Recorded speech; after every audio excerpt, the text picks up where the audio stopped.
اعوذ باللہ السمیع العلیم من الشیطان اللعین الرجیم بفضل بسم اللہ الرحمن الرحیم الحمد للہ رب العالمین والصلاة والسلام علی اشرف الانبیاء والمرسلین خاتم النبیین سیدنا و نبینا و مولانا ابی القاسم محمد اللہم صل علی محمد و آل محمد و آلہ الطیبین الطاہرین المعصومین المظلومین وَلَعْنَةُ اللَّهِ عَلَىٰ أَعْدَائِهِمْ أَجْمَعِينَ مِنَ الْآنِ إِلَىٰ آخِرِ يَوْمِ الدِّينِ أَمَّا بَعْد فَقَدْ حق سبحانه تبارك وتعالى في قرآنه المجيد وفرقانه الحميد وهو قوله الحق۔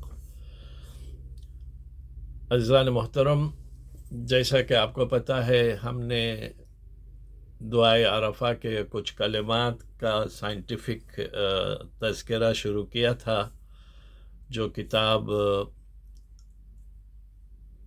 جناب محمد علی سید نے لکھی ہے دعائے عرفہ کے اوپر، یعنی عرفان دعائے عرفہ۔ آج ہم جس موضوع پہ گفتگو کریں گے وہ ہے باطن میں پوشیدہ ضمیر، اور مولا ابو عبداللہ الحسین علیہ السلام دعا میں کہہ رہے ہیں عرفہ میں، وَبَاطِنِي مَكْنُونِي ضمیری۔ جدید میڈیکل سائنس تاحال یہ جاننے سے قاصر ہے کہ انسان کا ضمیر اس کے وجود کے حصے میں پایا جاتا ہے۔ ظاہر ہے اس کا رشتہ دماغ سے جوڑا جاتا ہے۔ سائنسدانوں کے مطابق دماغ عقل و شعور کا مرکز ہے۔ انسانی دماغ میں عقل و شعور اور منطق کے صلاحیتیں کہاں سے آئی، اس سوال کے جواب کے لیے ہمیں جینیٹکس کا سہارا لینا پڑے گا، اور ممکن ہے کہ کچھ باتیں دہرانا بھی پڑے۔ ایک نئے پیدا ہونے والا بچہ جو ماں اور باپ کی طرف سے آنے والے دو نامکمل سیلز کے ایک دوسرے سے مل جانے کا محتاج ہوتا ہے۔ ماں اور باپ کے وہ سیلز جو پیدائش کے عمل میں کردار کرتے ہیں، ان میں 23 کروموسومز پائے جاتے ہیں، جبکہ انسان کے جسم کے تمام سیلز 46 کروموسومز پر مشتمل ہیں۔ جب ماں اور باپ کے 23 کروموسومز کا یہ خلیے ایک دوسرے میں مدغم ہوتے ہیں تو 46 کروموسومز کا مکمل سیل بن جاتا ہے۔ یہ ایک سیل بہت جلدی 2 میں بدل جاتا ہے اور تیزی سے اپنی کاپیاں بنانے لگتا ہے، یعنی 2 سے 4، پھر 8، پھر 16، اور سیلز کے اس مجموعے کا سائز ابتدائی 3 ہفتے تک خشخاص کے ننھے سے دانے جتنا ہوتا ہے۔ بہرحال سیلز کا یہ مجموعہ 9 ماہ یا اس سے کچھ کم مدت میں ایک جیتا جاگتا انسانی بچہ بن جاتا ہے۔ اللہ اکبر! اس لیے کہا گیا نے اپنے آپ میں چیک کرو، اپنے آپ کو پہچانو۔ پیدا ہونے والے بچے کے تمام تر جسمانی اور ذہنی خصوصیات اس کے ڈی این اے پر چند کیمیکلز کی صورت میں لکھی ہوتی ہے۔ مثلا اس بچے کا رنگ، قد و قامت، خوبیاں، خامیاں وغیرہ ڈی این اے ہمارے جسم میں دراصل کسی عمارت کے نقشے بلو پرنٹ کی طرح ہوتا ہے، جو نوزائیدہ بچے کے اعضاء و جواہر کی اس نقشے کے مطابق بنتے رہتے ہیں، حتیٰ کہ اس کی چال ڈال، عادت، اطوار، اس کی زندگی میں ممکنہ طور پر آنے والی بیماریوں کی طرف اشارے بھی ڈی این اے پر موجود ہوتے ہیں۔ یہ سب خوبیاں، خامیاں، یعنی پیرنٹل اور میٹرنل اور پیرنٹل، یعنی دودیال اور ننیال سے اس تک آتی ہے۔ باپ کی طرف سے بھی اور ماں کی طرف سے بھی. اس طرح دماغ کے نشو و نما بھی ڈی این اے پر موجود بلو پرنٹ کے مطابق ہوتی ہے. ڈی این اے پر جو کچھ جینز کا کوڈز کی شکل میں لکھا جاتا ہے اس میں بہت کچھ ماحول، محنت اور شخص کی کوشش و جد و جہد سے تبدیلی بھی ہو سکتی ہے. لیکن یہ بات واضح ہے کہ ہر شخص دوسرے شخص سے مختلف ہوتا ہے. حتیٰ کہ جڑواں بچے یعنی ٹوینز میں بھی مکمل یکسانی یعنی سملیرٹی پائی نہیں جاتی. عقل و منطق ہر انسان کے دماغ میں موجود ہوتی ہے. اس کے درجے کم زیادہ ہو سکتے ہیں یا علم اور غور و فکر کے ذریعے عقل میں اضافہ کیا جا سکتا ہے، لیکن عقل انسانی ہر انسان کے دماغ میں موجود ہوتی ہے. بتدریج ترقی کرتی ہے، پروگریسو ہوتی ہے، پروگریس کی طرف جاتی ہے. انسان اسی عقل اور منطق کے ذریعے خیر و شر میں تمیز کرتا ہے، انٹیلیکٹ کے ذریعے سے. حق، سچ اور خیر و شر اس کے سامنے واضح ہوتے ہیں. یہ آزادی بہرحال اسے حاصل ہوتی ہے کہ وہ خیر کا راستہ اختیار کرے یا اس کے برعکس راستہ شر کا راستہ اختیار کرے. اللہ تعالی نے عقل و منطق سے ہر انسان کو سرفراز کیا ہے تاکہ اس کے رسول، پیغمبر، نبی اور اللہ تعالیٰ کے نازل کردہ کتابیں جب انسان کو حق کا راستہ دکھاتے ہیں یا بتانا چاہتے ہیں.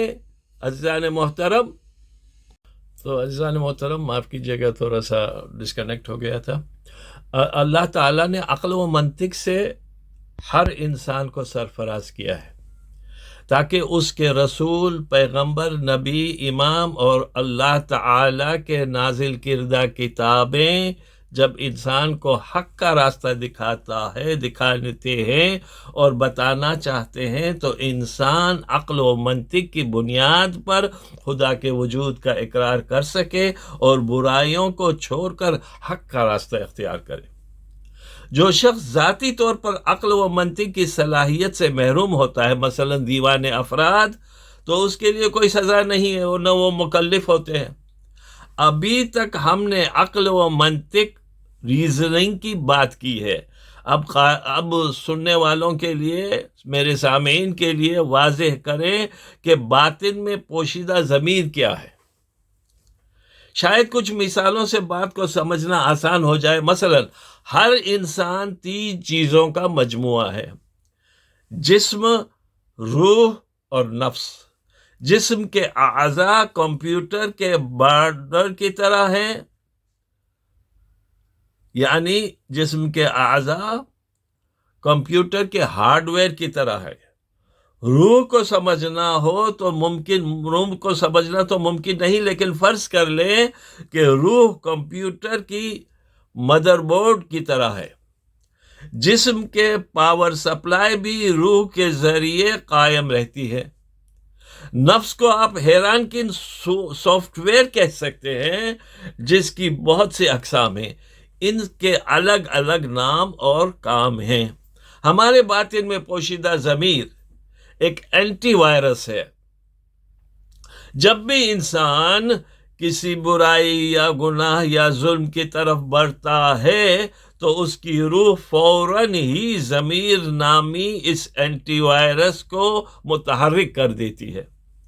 ضمیر فوراً ہی ہمیں اس خطرے کی طرف بڑھنے سے روکنے کی کوشش کرتا ہے اور آپ کی دماغ کے اسکرین پر وائرس الرٹ آ جاتا ہے کہ یہ کام مت کرو. ضمیر وائرس الرٹ دے سکتا ہے، وہ انسان کو برے کام، گناہ یا ظلم سے ہاتھ پکڑ کر روک نہیں سکتا. اس لیے کہ اس مقصد کے لیے انسان کو عقل و شعور، منطق، ریزننگ کی صلاحیت اور عمل در آمد کے لیے اعضاء و جواہر دیے گئے ہیں، اور ان اعضاء اور جواہر کا کنٹرول بھی انسان کو عطا کیا ہے. فل آرگنز ہمارے باڈی کے جو ہیں. اجزاء بدنیہ۔ حضرت امام حسین ابا عبداللہ الحسین علیہ السلام نے ضمیر کے لیے جو لفظ استعمال فرمائے ہیں وہ ہے باطن میں پوشیدہ ضمیر، اور یہی حقیقت ہے کہ ہمیں معلوم نہیں ہے کہ ضمیر ہمارے بدن باطن میں کہاں پوشیدہ ہے۔ آج کے دور میں micro biology, anatomy, physiology, genetics جیسے جدید علوم اپنی ترقی کا سفر جاری رکھے ہوئے ہیں۔ ان تمام سائنسی علوم کی حیران کن ترقی کے باوجود ماہرین حیاتیات ضمیر کے محل وقوع کا پتہ نہیں معلوم کر سکے۔ ضمیر کے وجود کو مانتے سب ہیں، لیکن اسے جانتا کوئی نہیں ہے، اگرچہ یہ ہر انسان کے باطن میں موجود ہے۔ آخر میں اس حوالے سے خیر پور میرس کے نظر انداز کیے گئے، یعنی بہت سارے شاعر جو ہیں سمجھ تو نہ سکے، مگر کسی شاعر نے ایک شعر کاری آپ کے سامنے پیش کرنے کی اجازت چاہوں گا۔ کہتا ہے، ارتکاب جرم پر جب ٹوک دیتا ہے ضمیر، یعنی کوئی انسان جرم کرنا چاہے اور ضمیر اس کو کہے کہ مت کرو، ارتکاب جرم پر جب ٹوک دیتا ہے ضمیر، در حقیقت یہ امام وقت کی آواز ہے۔ تو یہ ضمیر بلکہ یہ امام وقت کی، یہ ولایت کی آواز ہے جو ہمیں اس گناہ سے روکتی ہے۔ عزیزان محترم، ہم یعنی جس میں انسانی میں 5 اور 12 بہت کنیکشن ہے، 55 پاک اور 12 امام۔ دیکھیں، حواس سے ہمارے جو ہیں حواس خمسہ 5 ہے، ہر ہاتھ میں 5 انگلیاں، ہر پاؤں میں 5 انگلیاں، ہر ہاتھ کی انگلیوں میں 12 پورے، جس میں انسانی میں مختلف نظام 12 ہیں۔ پسلیوں کی ہڈیاں دائیں طرف 12، بائیں طرف 12۔ اعصاب رگیں یعنی کارنیل نیروز 12 ہیں۔ یہ 12 رگیں دماغ سے نکلتی ہیں اور کھوپڑی کے سوراخوں سے باہر آتی ہیں۔ تو عزیزان محترم، آپ نے دیکھا کہ مرکز ہی ہمارا 5 اور 12 پر ہے، 55 پاک اور 12 امام۔ خداوند متعال ہمیں ان ساری چیزوں کو سمجھنے کی کوشش طاقت دے تاکہ ہم معرفت خداوندی حاصل کر سکیں اور اپنی زندگی کو، ایام غدیر ہے، اپنی زندگی کو معصومین علیہ السلام کے قول کے مطابق امپلیمنٹ کر کے اس دنیا میں بھی کامیاب رہنے کی کوشش کرنی ہے، اور جب ہماری روح پرواز کر رہی ہو تو ہمیں ہماری روحوں کو، یعنی ہم جب دنیا سے چلے جائیں یا دنیا سے اٹھیں تو با ایمان اٹھے، کامیاب اٹھے، تاکہ ہم قدرت کی نعمات سے ایٹرنل لائف کی طرف جا کر ان نعمات سے اپنے آپ کو فیضیاب کر سکیں۔ مگر یہ تب ممکن ہے جب ہم اس کے اوپر غور و فکر کریں، تدبر کریں، سمجھنے کی کوشش کریں، اپنے آپ کو چینج کرنے کی کوشش کریں۔ یہ نہیں پڑھ کے رکھ دیا، نہیں، سمجھنے کی کوشش کریں۔ خداوند متعال ہمیں توفیق دے کہ ہمیں ان ارکان کے اوپر چل کر اپنے آپ کو بدل کر ایک اچھا انسان بننے کی کوشش کر سکیں۔ وآخر دعوانا ان الحمد للہ رب العالمین۔